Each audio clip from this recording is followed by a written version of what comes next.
Good morning and welcome to Cows Week 2021. It's great to be back. We hope you're all enjoying the first morning of the regatta. It's not exactly as sunny as we were promised by our weather guru, but she promises me it's going to become sunny. It's really good to have everyone back in Cows.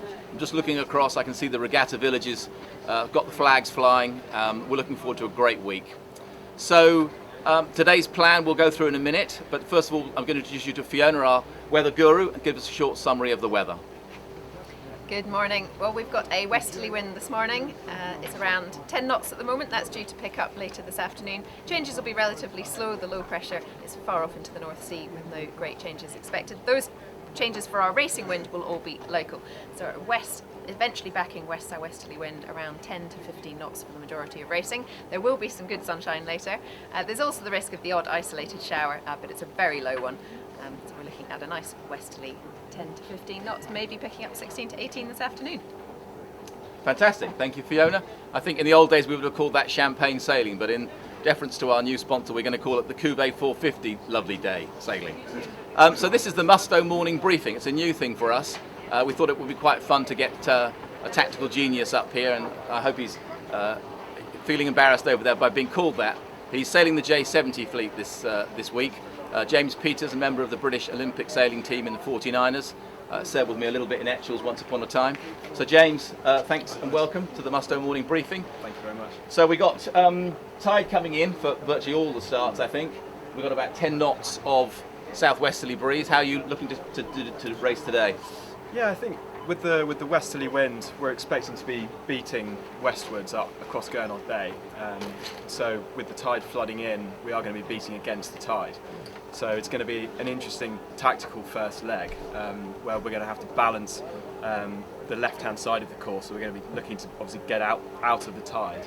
And it is quite steep shelving, so we're going to be able to get in tight, but we're going to be watching out for the rocks. So it's going to be really, really important we get out of the tide, but that we obviously make sure we're not hitting the bottom, observing the rules and giving other competitors room if required. Okay, now one thing about Cows is we can't always do nice easy port rounding, so I happen to know that the first rounding is to starboard. Talk about that. Yeah, it's a difficult one. Most racing we do in sailboats obviously is port roundings, and we get very accustomed to the tacking within the 3 boat lengths and the rules that apply there. And starboard roundings are a bit different because obviously the boat that's coming on starboard that's going to be doing the tack has right of way, but before they initiate that tack. So there is that real advantage coming into that mark on starboard, and it can get quite chaotic. So that's something as we're going up through Gernot Bay, we're going to be considering that. Yeah, it's a difficult one. I got caught port and starboard in an Etchell race in exactly this situation a few years ago, and I felt that the boat on starboard had enough room to come in, tack onto port, and I was well clear, but I ended up losing the protest. So it is a very difficult tactical challenge, but an interesting one. Do I go out and have starboard tack right of way, but I'm in the tide, or do I come in on port with less tide? So we're looking forward to how that pans out. It will be an interesting one. Like Lawrence says, there's going to be that advantage to get tucked in on the left. So I imagine most boats will be on that port ley line, but with the few on starboard with the right of way, so it could get difficult. And there is a little bit less wind inshore off the start line here. Yeah, I think all the way up there's going to be that balance of getting all the way into the shore, getting right out the tide, but then making sure we don't get caught in that wind shadow. So there's going to be that sort of slight balance to be played on the tactics. Great, thank you very much, James. I hope you have a good day, good race. I shall follow that result with interest later on. Thanks, good luck to all the competitors today. Thanks, James. So later in the week we'll have other Musto team members joining us, and we'll be doing some tactical input. If you have any questions, please feel free to put them through the system. You can use the Ask Lawrence forum on the Cows Week website, and we'll answer any specific questions.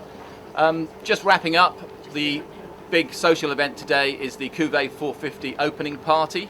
That's at Cows Yacht Haven, kicks off at 18:30 hours. We've got free bubbly for everybody. We've got hundreds and hundreds of bottles in a chiller up at Cows Yacht Haven, chilling away. So when you get back, Cows Yacht Haven, 18:30, you will need the invitation that is on the Cows Week app. On the wallet portion of the Cows Week app, there's an invitation to that party. So please download the app, get the wallet, and we look forward to seeing you at the Cuvee 450 party.